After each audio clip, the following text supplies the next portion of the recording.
BCJAC అనే కన్నా బీసీల ఆత్మగౌరవానికి ప్రతీక అయినటువంటి మన తెలంగాణ ముద్దుబిడ్డ ఆర్ కృష్ణయ్య గారు అంటేనే అందరికీ కూడా తెలుస్తుంది. మరి ఆర్ కృష్ణయ్య గారి డైరెక్షన్లో ఏర్పడినటువంటి ఈ జేఏసీలో గౌరవ పెద్దలు మేధావి నారగోని గారు, అట్లనే అన్న కృష్ణన్న గారు, అట్లనే వేదిక మీద ఉన్నటువంటి మొత్తం బీసీ సంక్షేమ సంఘం నుంచి వచ్చినటువంటి పెద్దలు రామకోటి గారు, మా ఆడబిడ్డలందరికీ కూడా హృదయపూర్వకంగా నమస్కారాలు. తెలంగాణ జాగృతి మీ అందరికీ తెలుసు, బీసీల పక్షపాతిగా ఉన్నటువంటి సంస్థ, బీసీల కోసం గలమెత్తి పనిచేస్తున్నటువంటి సంస్థ. మరి వాళ్ళ కేంద్ర రాష్ట్ర ప్రభుత్వాలు కూడా బీసీ బిడ్డలను మభ్యపెట్టే విధంగా 42% రిజర్వేషన్ ఇస్తామని చెప్పి పూటకు ఒక మాట మాట్లాడుతున్నటువంటి సందర్భంలో దేశంలో అందరూ కూడా ఎదిరించలేనటువంటి పరిస్థితిలో ఉన్నప్పుడు మన తెలంగాణ నుండి ఒక వాయిస్ లేవడం, మన తెలంగాణ నుండి ఆర్ కృష్ణయ్య గారి సారథ్యంలో మరి పోరాట పిడికిలు బిగడం అన్నది చాలా సంతోషించాల్సిన విషయం. ఖచ్చితంగా రేపు చేపట్టేటటువంటి పనులు ఎక్కడికక్కడ తెలంగాణ వ్యాప్తంగా తెలంగాణ జాగృతి శ్రేణులందరూ కూడా పాల్గొంటామని ఈ సందర్భంగా మేము తెలియజేస్తూ, మరి ఇంకా పెద్ద ఎత్తున పోరాటాలు కూడా బీసీల పక్షాన చేయాల్సినటువంటి అవసరం ఉంది. అల్టిమేట్గా తెలంగాణ జరగాలి. పార్లమెంట్లో బీసీల రిజర్వేషన్ చట్టం పెట్టి రాజ్యాంగ సవరణ ద్వారా మాత్రమే మన హక్కులు కాపాడుకోబడుతుంది అని చెప్పి చాలా బలంగా జాగృతి నమ్ముతున్నది. దానికోసమే అల్టిమేట్ గోల్గా పోరాటం కూడా చేస్తాం. మరొక పక్క ఢిల్లీలో ఆ పోరాటం అయితే క్షేత్రస్థాయిలో గ్రామానికి పోయి మన బీసీ విద్యాలందరిలో కూడా చైతన్యాన్ని నింపుకొని మరి పోరాట పటిమను పెంచేందుకు కూడా మన వంతు ప్రయత్నం కూడా చేద్దామని సందర్భంగా తెలియజేస్తూ, మీరు వచ్చి మద్దతు అడిగే అవసరమే లేదు, మా మద్దతు ఆల్రెడీ ఉంటుంది కూడా. కానీ మీరు జాగృతి సంస్థ పట్ల చూపెట్టినటువంటి గౌరవానికి మనస్ఫూర్తిగా నమస్కారాలు తెలియజేస్తూ గౌరవ పెద్దలు నారగోని గారిని మాట్లాడవలసిన చరిత్రాత్మకమైనటువంటి మందు కార్యక్రమం రేపు 18వ తేదీన తెలంగాణ రాష్ట్రంలో జరగబోతుంది. ఇంతకు ముందే మరి తెలంగాణ రాష్ట్ర సాధన ఉద్యమం ఒక తొలిఘట్టం, అంటే ఒక మొదటి దశ ఉద్యమం పూర్తయి తెలంగాణ రాష్ట్ర సాధన సాధించుకోవడం జరిగింది. ఇప్పుడు అన్ని వర్గాలకు, అన్ని కులాలకు జనాభా ప్రాతిపదికన మరి రాజ్యాధికారం, విద్యా ఉద్యోగ రంగాల్లో ప్రాతినిధ్యం, అన్ని రంగాల్లో కూడా సాధించాల్సినటువంటి 2వ దశ ప్రారంభమైంది. అందులో 50% ఉన్నటువంటి బీసీ సమాజం ప్రమాదంలోకి నెట్టబడుతుంది. అన్ని పార్టీలు, అన్ని వ్యవస్థలు మరి కట్టగట్టుకొని బీసీలను పగబట్టినట్టుగానే మరి బీసీలు అమాయకులు కాబట్టి, నోరు లేని మూగజీవాలు కాబట్టి, కులవృత్తులలో జీవిస్తున్నారు కాబట్టి వాళ్ళకు దక్కాల్సినటువంటి ప్రాతినిధ్యాన్ని ఇతర వర్గాలే కొల్లగొడుతున్నాయి. చివరికి మాకు కొంత రిజర్వేషన్ల రూపంలోనైనా ఊరట కలుగుతుంది.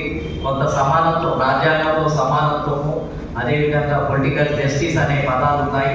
మరి దాని ఆధారంగానైనా ఏ వర్గానికైనా, ఏ కులానికైనా ఈ వ్యవస్థలో పుట్టి పెరిగినప్పుడు ప్రాతినిధ్యం అనేది లభించడం జన్మ హక్కు.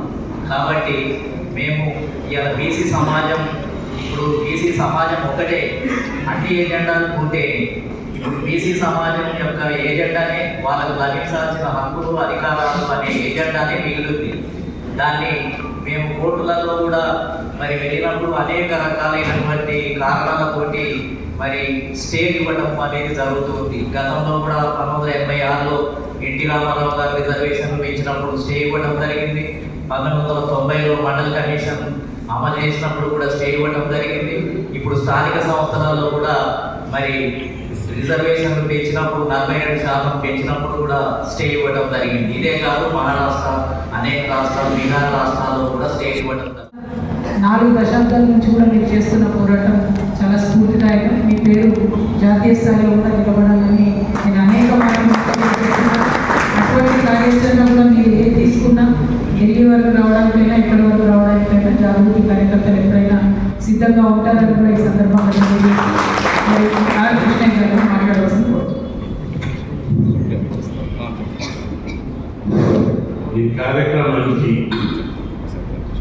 అధ్యక్షత వహించినటువంటి సోదరి కవితమ్మ గారికి, ఈ కార్యక్రమాలను సమర్థవంతంగా నిర్వహిస్తున్నటువంటి మన బీసీ సిద్ధాంతకర్త నారాయణ గారికి, కార్యక్రమాలను సమర్థవంతంగా ముందుకు తీసుకుపోతున్నటువంటి విజయకృష్ణ, రామ్కోటి, మన కోల శ్రీనివాస్ గారికి, ఇంకా అనేక మంది ఉన్నారు. వాళ్ళందరికీ పేరు పేరు బీసీలలో పుట్టి బీసీల కోసం పోరాటం అనేది కామన్. కానీ బీసీలు కాకుండా బీసీ సిద్ధాంతం కోసం వేరే వర్గాల కోసం గారి యొక్క ఆదర్శము బీసీలందరూ నేర్చుకోవాల్సిందని గతంలో అనేక సార్లు నేను అనేక సందర్భాలు చెప్పాను. మన కోసం పోరాడుతున్న వారిని మనం ఆదరించాలి, గొప్ప విషయం అదని చెప్పి అనేక సార్లు చెప్పాను. ఇప్పుడు కూడా ఆమె యొక్క మన కోసం పోరాడుతున్న తపన, అంకిత భావం పట్ల బీసీలు ఎప్పుడు కూడా తమ హృదయాల్లో దాచుకుంటారని చెప్పి మీ ఈ సందర్భంగా నేను గుర్తిస్తాను. ప్రస్తుత విషయానికి వస్తే బీసీలకు ఏంటి పెంచిన రిజర్వేషన్ జనాభా 57% ఉంటే 42% రిజర్వేషన్లు ఇస్తే దీన్ని వ్యతిరేకించుకుంటూ కోర్టులు వేశారు. పోనీ ఇది ఈ కేసు అంత బలహీనంగా ఏం లేదు. ఒక ట్రెడిషన్గా ఒక మామూలు ట్రెడిషన్ అయిపోయింది. బీసీలకు ఏది పెంచినా కోర్టులు కొట్టేస్తాయి. మహారాష్ట్ర కొట్టేసింది, ఉత్తరప్రదేశ్లో కొట్టేసింది, మధ్యప్రదేశ్లో కొట్టేసింది, ఇక్కడ కూడా కొట్టేస్తారు. అంటే నేను ఒకటే చెప్పాను, రాజ్యాంగంలో క్లియర్గా 243 ప్రకారం రాష్ట్ర ప్రభుత్వానికి అధికారం. అయితే దీనికి క్యాప్ ఉంది, క్యాప్ వల్ల ప్రాబ్లమ్స్ వస్తాయని చెప్పి అందుకే కోర్టు గుడ్డిగా కొట్టేస్తాను. ఈబీసీడబ్ల్యూ అగ్రకులాలోని ఈడబ్ల్యూఎస్ రిజర్వేషన్ ఇచ్చినప్పుడు 50% క్యాప్ తీసేశారు. అది ఒక రూలింగ్ మాత్రమే. అప్పుడు అన్నారు సమయం సందర్భాన్ని బట్టి క్యాప్ తీసేస్తాయి.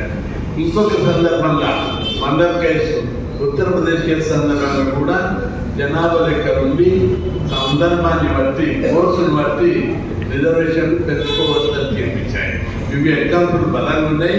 ఈ కేసు గెలవాలి, గెలవకపోతే దీని మీదనే యుద్ధం జరగాలని మొదటి నుంచి వాదించుకుంటూ వచ్చారు. దాని ప్రకారం జీవో ఇచ్చారు. జీవో ఇచ్చి దానికి బలంగా పోరాడాలని కూడా చెప్పారు. ఇది కానీ నిలబడవు. మొత్తం వ్యవస్థలన్నీ రాజ్యాంగబద్ధమైనటువంటి ఎగ్జిక్యూటివ్ వ్యవస్థ, న్యాయ వ్యవస్థ ఈ సిద్ధాంతాలకు మొదటి నుంచి వ్యతిరేకంగా ఉన్నాయి. ఇది ఎప్పుడైనా ప్రాబ్లం అని చెప్పి దీనికి రాజ్యాంగబద్ధత కల్పించడానికి అందరూ చాలా మందికి అపోహ ఉందండి. రాజ్యాంగంలోనే 9వ షెడ్యూల్, 9వ షెడ్యూల్ అంటే అనేక ఇష్యూలు కూడా సమీక్ష చేస్తుంది కోర్టుకి ఎక్కే ఒక తమిళనాడు తప్పని. కాకపోతే రాజ్యాంగ సవరణ ఎస్సీ ఎస్టీలకు ఎట్లయితే రాజ్యాంగంలో ఒక క్లాస్ ఆర్టికల్ పెట్టారో అట్లా పెడితే పర్మనెంట్ సొల్యూషన్. ఎస్సీ ఎస్టీలకు సోదరులకు ఏముంది, జనాభా ప్రకారం రిజర్వేషన్లు పెట్టాలని. బీసీలకు కూడా జనాభా ప్రకారం అని చెప్పి 15(4), 16(4)లో ఒక క్లాస్ యాడ్ చేస్తే ఇక పర్మనెంట్గా సాల్వ్ అయిపోతుంది. ఏ కోర్టు ఏ వ్యవస్థ కూడా దీన్ని అడగదు. కాబట్టి దీన్ని చేర్చాలనేది. అయితే ప్రధానమంత్రి నరేంద్ర మోడీ గారి ఇప్పుడు దృష్టికి తీసుకొచ్చారు. కులగణన చేయాలంటే ఒప్పుకున్నాడు. మొదట వ్యతిరేకించారు. నేను సుప్రీంకోర్టులో కేసు వేసిన అప్పుడు కూడా కేంద్ర ప్రభుత్వం కౌంటర్ డెసిషన్ ఉంది. మళ్ళీ వాదిస్తున్నాం. ఆ కేసు కూడా ఇప్పుడు విడుదల చేసుకోవాలి. అదే పద్ధతి లోపల చట్టసభ రిజర్వేషన్ కావాలన్నప్పుడు ప్రధానమంత్రి కూడా నిజమే ఇది కావాలి. ప్రజల నుంచి వయసు రాని, పార్టీల నుంచి ఒత్తిడి లేదని ఓ ఏకాభిప్రాయం రాని చెప్పాడు.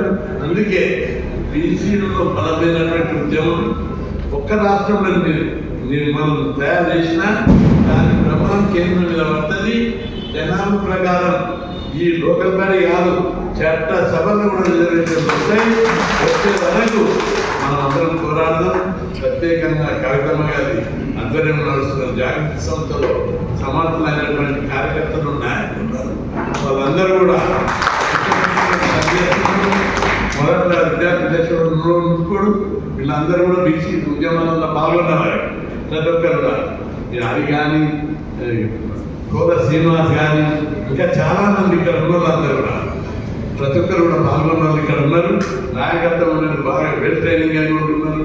చాలా పెద్ద ఎత్తున ఉద్యమాలు చేసి అసెంబ్లీ మీద దాడి చేసినప్పుడు కానీ, ఆ తర్వాత అనేక ఉద్యమాలలో మిలిటెంట్ ఉద్యమాలు చేసినప్పుడు కూడా కార్యక్రమాలు ఉన్న వాళ్ళందరూ ఇక్కడ మీ సిద్ధాంతము మీ అంకిత భావానికి నచ్చి ఇక్కడ బాగా అంకిత భావంతో పనిచేస్తున్నారు. వారందరూ కూడా ఈ సందర్భం లోపల ఈ ఉద్యమానికి చేయూతనిచ్చి ఈ ఉద్యమాన్ని బలంగా ముందుకు తీసుకుపోతే ఇది ఇతర రాష్ట్రాలకు పడుతుంది. తప్పనిసరిగా అమ్మాయినా అడగని అన్నం పెట్టదు. మనం అందరం గట్టిగా పోరాడితేనే ఇవ్వరు అనుకున్నాం ఇచ్చేస్తాం. జనాభా కులగన ఇవ్వరనుకుంటారు. ఇవ్వమని ప్రసాదం చెప్పారు, కోర్టులు అప్పుడే చేశారు, కానీ ఒప్పించారు, ఒత్తిడి రాదు. కాబట్టి ఇప్పుడు కూడా పెద్ద ఎత్తున మనం బలమైన ఉద్యమం ఒక రాష్ట్రంలో తెలంగాణ ఉద్యమ కేంద్రం. ఈ ఉద్యమ కేంద్రంలో బలంగా ఈ ఉద్యమాన్ని మనం నిర్వహిస్తే తప్పందరికీ వాటా ఇస్తాం. మనకు కూడా మనం అందరం ఉన్నదే ఉన్నాం. మా వాటా అడుగుతున్నాం, మా వాటా ఇవ్వాలి. కొట్లాట ఇస్తారా, మంచిదానాన్ని ఇస్తారా, ఇదే పంచాయతీ. కాబట్టి మంచిదానాన్ని ఇస్తలేదు, కొట్లాడినా ఈ కొట్లాట ఎప్పటి పడినట్టు కాదు. కాబట్టి మా వాటా ఇచ్చేవరకు ఈ పోరాటాన్ని బలంగా నిర్వహించాలని చెప్పి అందుకు జాగృతి సంస్థ నుంచి బలమైన ఉద్యమంలో ఈ పూర్తి సహకారం ఉండాలి. అందులో ఉద్యమంలో ముందుకు తీసుకుపోవడానికి మీ కృషి ఉండాలి. తప్పనిసరి విజయవంతం అవుతే తప్పనిసరి ఈ వాటాలో కూడా మీ యొక్క పోరాట చరిత్ర ఉంటుందని చెప్పి